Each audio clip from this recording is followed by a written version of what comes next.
तुम्हारो मंत्र विभीषण माना,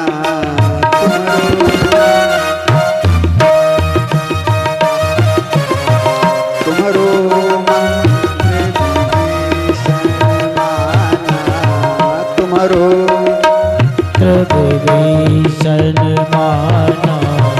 ये हमारे दादाजी प्रेम शंकर मिश्रा, श्री प्रेम शंकर मिश्रा जी की तरफ से 501 मुद्राएं श्री हनुमान जी के चरणों में भेंट हो रही है।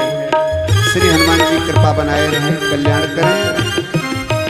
तुम्हारो मंत्र विभीषण माना, तुम्हारो मंत्र विभीषण माना।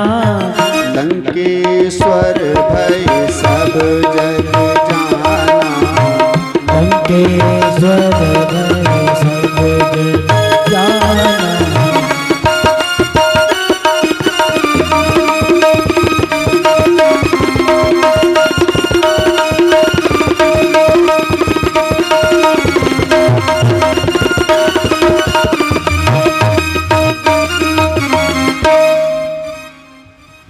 विभीषण को श्री हनुमान जी ने मंत्र दिया नहीं है, विभीषण ने मंत्र को सुन लिया है। मंत्र तो श्री हनुमान जी ने रावण को दिया है। कल सुन रहे थे कथा में, मंत्र श्री हनुमान जी ने रावण को दिया है, विभीषण ने सुन लिया है। विभीषण को केवल शिक्षा दिया है। जब विभीषण और श्री हनुमान जी की मुलाकात हुई तो हनुमान जी तो मन में सोच रहे हैं कि लंका निश्चर निकर निवासा, यहाँ कहाँ सज्जन करवासा, यहाँ सज्जन कैसे रह सकता है। और मकान के ऊपर तो बाहर से देख करके यही मालूम पड़ता है किसी भगत का घर है। वास्तव में भगत है विभीषण, क्योंकि रामायुध अंकित ग्रह शोभा वरण की जाए, नव तुलसी का वृंद तहां देख हरस कपिराय। हरि मंदिर तहां भिन्न बनावा, ऐसा भवन विभीषण का। और जगे तो जागते जागते राम नाम ते ही सुमिरन कीन्हा। श्री हनुमान जी समझ गए ये कोई भगत है, लेकिन राक्षसों की नगरी में भगत कैसे हो सकता है। चलो देखते। ब्राह्मण का वेश बनाया, विभीषण से मिले। जब ब्राह्मण के दर्शन हुए सवेरे सवेरे उठ करके, विभीषण बड़ा प्रसन्न हो गए। हे ब्राह्मण देवता, आज मेरे को ब्राह्मण के दर्शन हो गए हैं, इसका मतलब आज परमात्मा मेरे ऊपर बहुत प्रसन्न है। सवेरे सवेरे किसी कर्मकांडी ब्राह्मण के दर्शन हो जाएं तो समझ लो परमात्मा बहुत प्रसन्न है मेरे ऊपर। आज मेरा पूरा जीवन ही धन्य हो गया जो आपके दर्शन हो गए। आप या तो कोई भगवान के अनन्य भक्त हो सकते हैं कि तुम हरिदासन मह को, या तो भगवान के अनन्य भक्त हो सकते हैं, नहीं तो मुझे स्वयं राम जी दर्शन देने के लिए इस वेश में आ गए हैं। जैसे सुना हनुमान जी ने कहा, विभीषण कहाँ राम जी और कहाँ हम, ये तुलना कर रहे हैं आप। एक तुच्छ जीव की तुलना परमात्मा राम से कर रहे हैं। हम जो तुमने बताया उनमें से कोई नहीं है। ना तो हम भगत हैं, ना हम भगवान के दास हैं, और ना हम भगवान हैं। हम तो एक मामूली से जीव हैं, तुच्छ जीव हैं। अब देखें हनुमान जी की बातचीत कैसे बातचीत। कहते हैं कितना भी बड़ा हम बन जाएं, कितने भी साधन कर लें, कितने भी साधक बन जाएं, सिद्ध बन जाएं, लेकिन जब सिद्धि का अहंकार हमारे अंदर होता है तो सिद्धि फलवती नहीं होती है। अहंकार शून्य रहना चाहिए। सूरदास जी लिखते हैं, मोसन कौन कुटिल खल कान। जो सूरदास जी अनन्य भक्त हैं, भगवान कृष्ण के दिव्य दृष्टि है जिनके पास, तो हनुमान जी कहते हैं कि ये तुम्हारी कोई पहचान हमारे पर नहीं घट रही है, हम कुछ भी नहीं, हम तो एक तुच्छ जीव हैं। बातचीत के माध्यम से परिचय हुआ। विभीषण ने अपना परिचय दिया, मैं रावण का छोटा भाई। हनुमान जी ने भी परिचय दिया, मैं हनुमान हूं।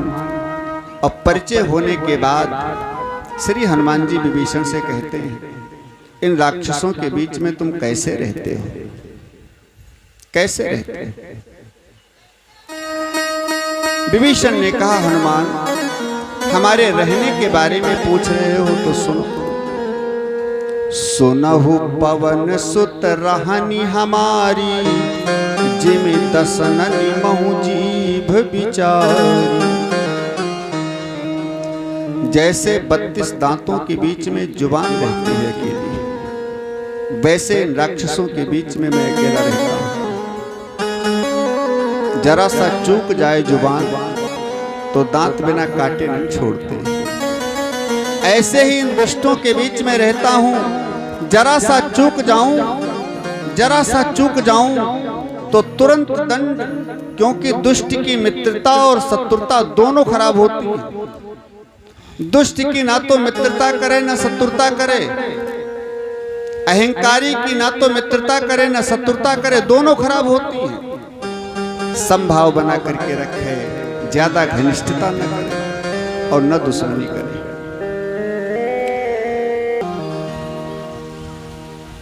दांत और जुबान की कहानी लगभग सभी लोग जानते हैं।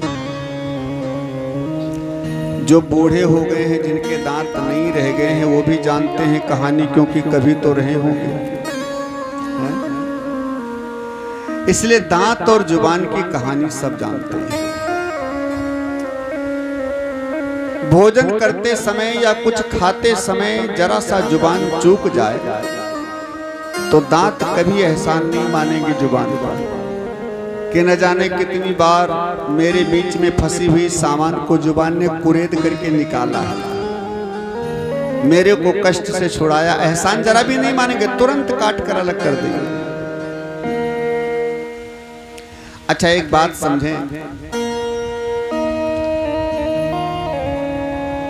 कोई कितना भी भड़काए, लेकिन अपने अंग पर कभी किसी को क्रोध नहीं आता है। जैसे जुबान भी अपनी है, दांत भी अपने हैं। भोजन करते समय जुबान कट जाए अगर दांत के बीच में पड़ करके, मुंह पकड़ लेता है आदमी। पड़ोस में बैठा हुआ, क्या हुआ भैया? जुबान कट गई। कैसे? दांत के बीच में पड़ गई, दांतों ने काट दिया। अरे भाई, बड़े दुष्ट हैं तुम्हारे दांत हैं, तो जुबान को काट दिया। अरे भैया, आज ही नहीं काटी है, 50 बार काट चुके हैं। अरे 50 बार तुम्हारी जुबान को काट चुके हैं। बेचारी सीधी साधी एक अकेली जुबान, उसको दांत लोग इतना परेशान किए हैं, तो क्या करें भैया? का उठाओ हथौड़ा या उठाओ पत्थर, सब तोड़ करके अलग कर दो।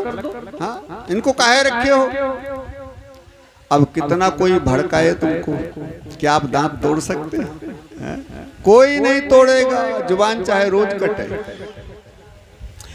क्यों? अपने अंग पर प्रेम होता है। हनुमान जी कहते हैं, दांत दुष्ट हैं, जुबान सज्जन है। दांतों के बीच में कोई सामान फंस जाए तो जुबान को कष्ट होता है, बार बार उसी जगह पर जाती है जब तक वो सामान निकल न जाए। लेकिन वही दांत जुबान को काटे बिना छोड़ते नहीं अगर फंस जाए तो। लेकिन अकेली जुबान दांतों का बहुत कुछ बिगाड़ सकती है। विभीषण, क्योंकि विभीषण अपनी असमर्थता व्यक्त कर रहे हैं कि भैया हम इन राक्षसों का कर तो कुछ सकते नहीं, हम अकेले ये तमाम कुछ कर तो सकते नहीं। ऐसे दांत 32 जुबान अकेली क्या कर सकती है बेचारी? हनुमान जी ने कहा, इन दांतों का जुबान अकेली तो ऐसा बिगाड़ सकती है। कैसे? जैसे कोई पहलवान जा रहा हो सामने और जुबान गाली बकना शुरू कर दे उस पहलवान के लिए। अचानक बिना किसी बात के, बिना किसी कारण के जुबान गाली बकना शुरू कर दे, अनाप शनाप कहना शुरू कर दे। पहलवान को आ जाए गुस्सा, मारे एक घूसा मुंह के ऊपर, सारी बत्ती सी बाहर। और जुबान का कुछ नहीं बिगड़ेगा। दूसरी बात, जैसे डॉक्टर के पास जाए जुबान, और जुबानें तो बोलती है, जुबान कहने लगे डॉक्टर साहब ये दांत बहुत परेशान किए, बहुत परेशान किए। तो अब दांत चाहे जितना कहें कि साहब हम 32 हैं, हमारी सुनो, लेकिन दांत की डॉक्टर नहीं सुनेगा, जुबान की सुनेगा। जैसे जुबान ने कहा दांत बहुत परेशान किए हैं, डॉक्टर उठाएगा औजार और एक एक करके सारे दांत बाहर कर देगा। जुबान की सुनेगा, दांत की नहीं सुनेगा। तो श्री हनुमान जी कह रहे हैं विभीषण, इसी प्रकार से दांतों के स्पेशलिस्ट डॉक्टर अब आ चुके हैं। समुद्र के पार आने वाले हैं, लंका के बाहर उनका शिविर लगेगा। दांतों के स्पेशलिस्ट डॉक्टर माने सज्जनों को बचाने वाले, दुष्टों को मिटाने वाले, जुबान को बचाने वाले, दांतों को मिटाने वाले डॉक्टर साहब आ रहे हैं। कौन? राम जी। तुम कुछ भी मत करो, एक बार जाकर के राम जी की शरण में, अब देखो ये शिक्षा है श्री हनुमान जी, एक बार राम जी की शरण में जाकर के केवल इतना कह देना, ये दुष्ट बहुत परेशान किए, एक भी बच जाए तो मेरे को कहना। विभीषण, एक भी नहीं बचेगा, सारे दांत नष्ट हो जाएंगे, सारे राक्षस नष्ट हो जाएंगे, सारे दुष्ट खत्म हो जाएंगे। और एक बात समझो, जो सज्जन होता है उसकी आयु भी लंबी होती है, और दूसरी बात, आयु भले छोटी हो, आयु भले छोटी हो, लेकिन दांतों से ज्यादा लंबी आयु होती है जुबान की। दुष्टों से ज्यादा लंबी आयु होती है सज्जनों की। क्यों? दांत जिंदगी में कितनी बार आते हैं? सबसे पहले जन्म जब हुआ बच्चे का तो वेदांती, दांत नहीं है उसके। दूध की व्यवस्था की गई, जब साल 2 साल का हो गया, पाचन क्रिया उसकी थोड़ा ठीक होने लगी, पचाने की शक्ति, तो भगवान ने धीरे धीरे करके एक एक करके दांत पैदा कर दिए, दांत आ गए। अभी अभी हल्के वाले दांत हैं, मजबूत वाले ज्यादा दांत नहीं, हल्के वाले। लोग क्या कहते हैं? दूध के दांत हैं, हल्के वाले दांत, क्योंकि हल्का पचाने की शक्ति है, इसलिए भगवान का आदेश है हल्का खाओ भी।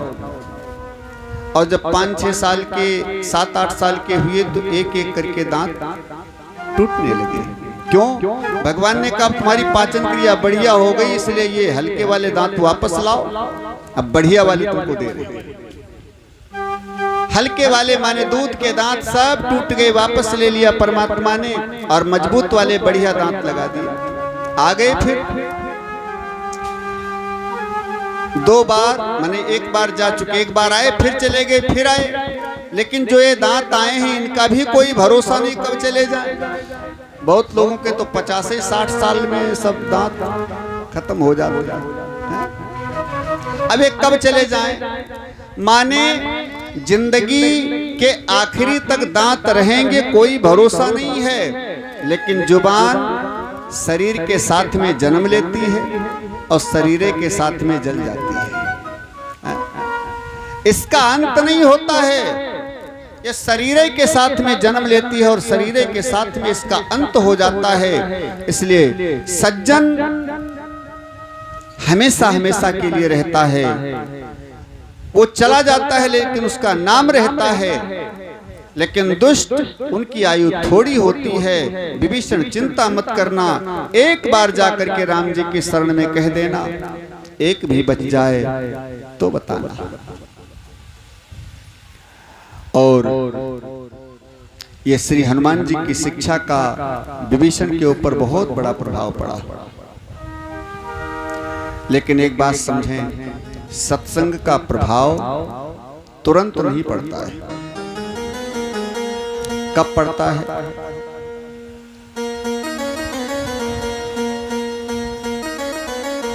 एक उदाहरण के रूप में समझें।